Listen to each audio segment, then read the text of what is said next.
Let's all go to the moon.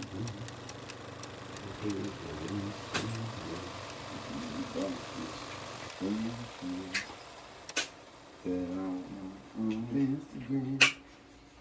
Look at this shit, it's so dope. Always forget my drink on the dope. Guilty. Oh man, it's empty, bro, cause I already drink it. So let's go to the movies. Alright, what's up? What's up? So, no backstory needed, but I was feeling sad, right? And I was, no backstory needed, but I'm gonna tell it anyway.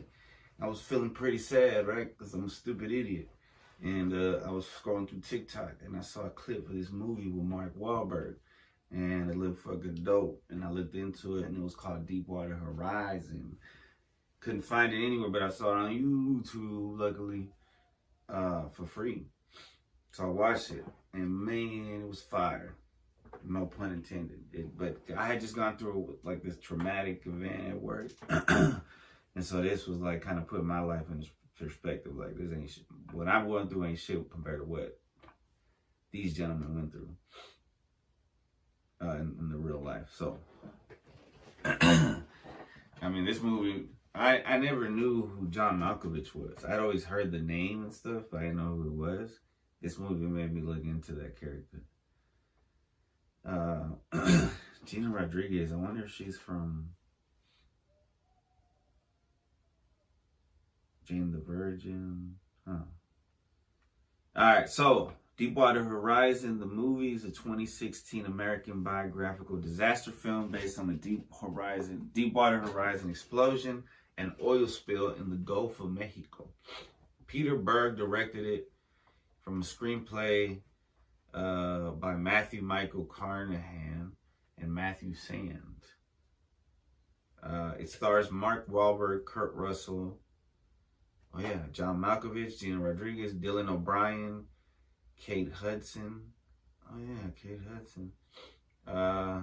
It is adapted from Deepwater Horizon's Final Hours, a December 25th, 2010 article. The New York Times, written by David Barstow, David Rode, and Stephanie Saul. Also the guy from My Name is Earl, the one who's like really fit now, who used to be fat. He was in it. Principal photography began on April 27th, 2015 in New Orleans, Louisiana. The film premiered at the 2016 Toronto International Film Festival and was theatrically released in the United States on September 30th, 2016. Blah, blah, blah. It was at a lot. They lost a little bit of money, but it's all good, man. Great movie, crazy story.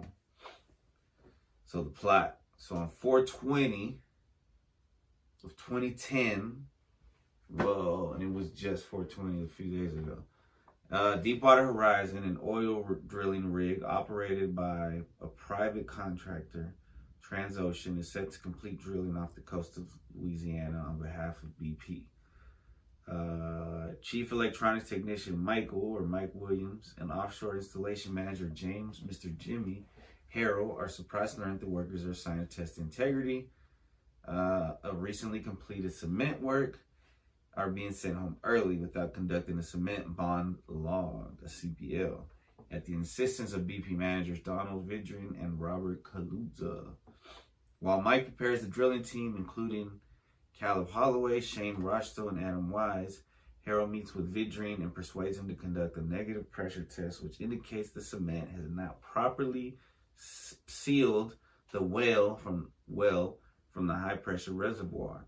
Vidrin disputes the test finding and orders a second test. After concluding the second test was a success, Vidrin pressures senior tool pusher Jason Anderson to run more tests and orders the rig to remove the drilling mud and prepare the rig to move to its next job. At first, the operation goes smoothly, but the cement job eventually fails completely, triggering a massive blowout that overpowers and kills Wise, Rochto, and majority of the other drill team members. Holloway and Vidrin manage to evacuate the floor in time. The dialogue CGI of the whole thing. Like they show like what's happening underwater with the rig and stuff. The scenes that were like the Titanic type scene, the disaster scenes. The chain of equipment malfunction coupled with the failed attempt to seal the whale ignites the oil, killing Anderson and the other tool pushers. Andrea Flatus and the rig's dynamic position operator tries to alert the Coast Guard, only to be overruled by her superior, Captain Kurt Kuchta. With a name like that, you know he's a cunt. On the grounds that the rig is not in any imminent danger. At least until the rig erupts in flames. Then Kuchta sends out his own call for help, with oil now spewing into the ocean. An oil-covered pelican flies into the bridge of a nearby vessel. I saw that. Those are humongous. It did some damage to, like, the glass was breaking and stuff. Flies into the bridge of a nearby vessel. The Damon Bankston, which was, there's another cat outside. I think she's pregnant. She might just be chubby though.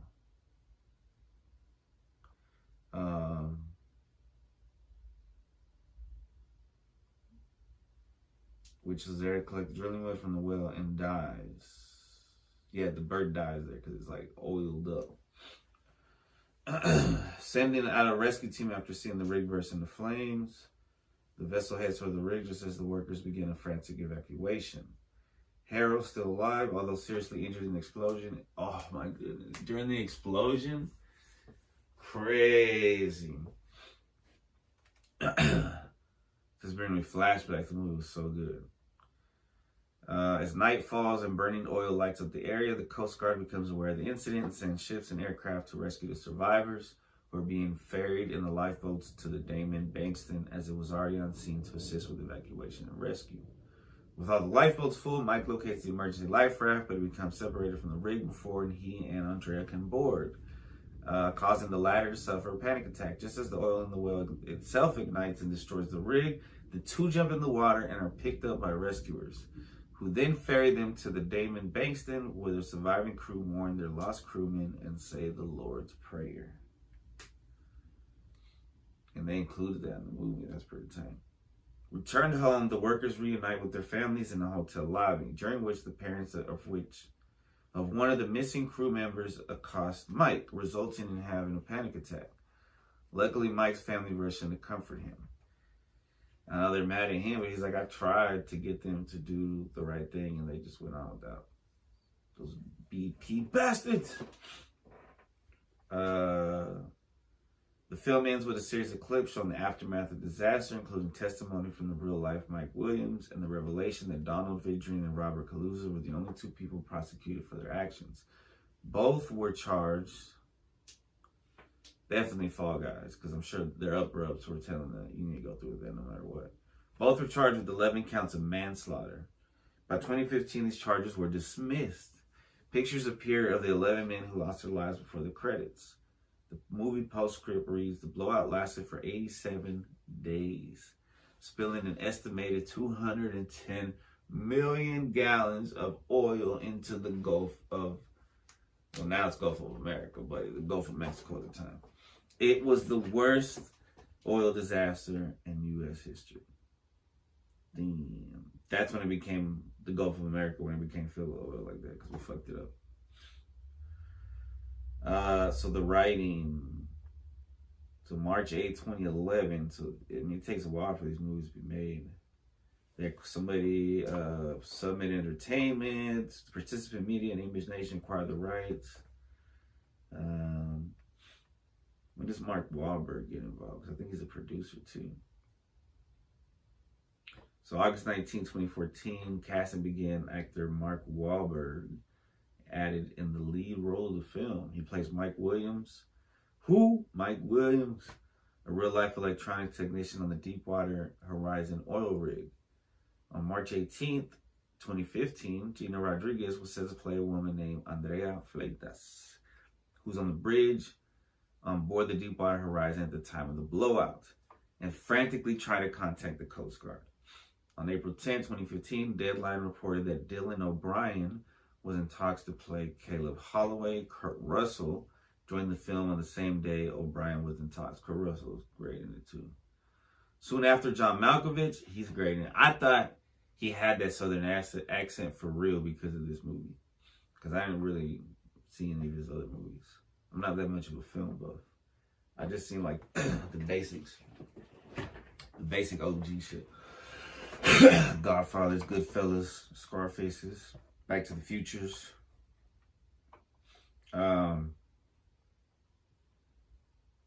Kate Hudson was announced as a cast member in May 2015 and playing the wife of Wahlberg's character. Her role was her first on-screen pairing with Russell, her stepfather, although they shared no dialogue in the film, only a hug. Oh, interesting.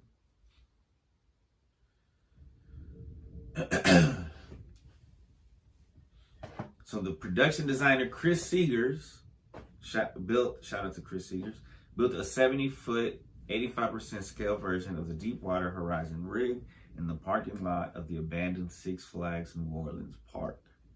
The set included a functional helipad, and elevators beneath it was a tank filled with 2 million gallons of water, simulating the Gulf of Mexico. The film cost a total blah, blah, blah, a lot of money, blah, blah, blah, release, blah, blah, blah, box office, critical, let's see. These guys are all cucks, bro, all the haters. One guy from Mike Ryan of Uprocks praised the film's performances and ability to make, oh no, never mind, that's a good one. Oh wait, no, I'm gonna keep reading. An ability to make audiences angry at BP. I'll be honest, I didn't think we needed a movie about this subject. I've changed my mind a lot. And if nothing else, I hope it gets people angry again. Because the people who did this to our planet and killed 11 people in the process got off too easy. Okay, I like that one.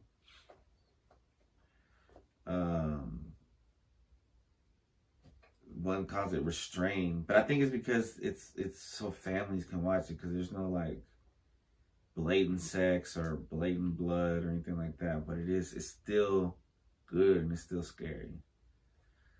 Historical accuracy. The film was praised for staying remarkably close to the actual events, though it did take some artistic liberties and did a poor job explaining why the blowout occurred. I mean, I guess I still don't understand why it occurred. The movie opens with they definitely fucked up with this man, right? The movie opens with Mike Williams' daughter working on a science project and asking for a fossil. Later in the film, William gives his daughter a fossilized dinosaur tooth. In real life, this never happened. It was made up to help explain how the explosion occurred. Throughout the first half of the movie, gas is seen rupturing and coming out of the concrete at the seafloor. This didn't happen. In the movie, Donald Vidring, the BP manager of the rig, disregards the first negative pressure test, saying it was a result of the bladder effect, and then overrules Transocean after the second test. Actually, Vidring was confused after the first test and contacted several supervisors and onshore engineers for other opinions. After the second test, the bladder effect was brought up by a Transocean crew member. In the movie, William calls his wife, and while on the call, he hears the engines revving and his wife sees the lights getting brighter. In real life, he had just hung up when these things happened. The lifeboats did actually leave Mike Williams, Andrea Flatus, and 7 others on the rig. However, only Williams jumped off the rig. Flatus jumped onto the life raft that was deployed to save the remaining 7 people. Whoa. Crazy. I mean, they gotta be set for life after that, right? I mean, big oil makes so much money. Ooh, shout out to my Mark Wahlberg. Mark, peace.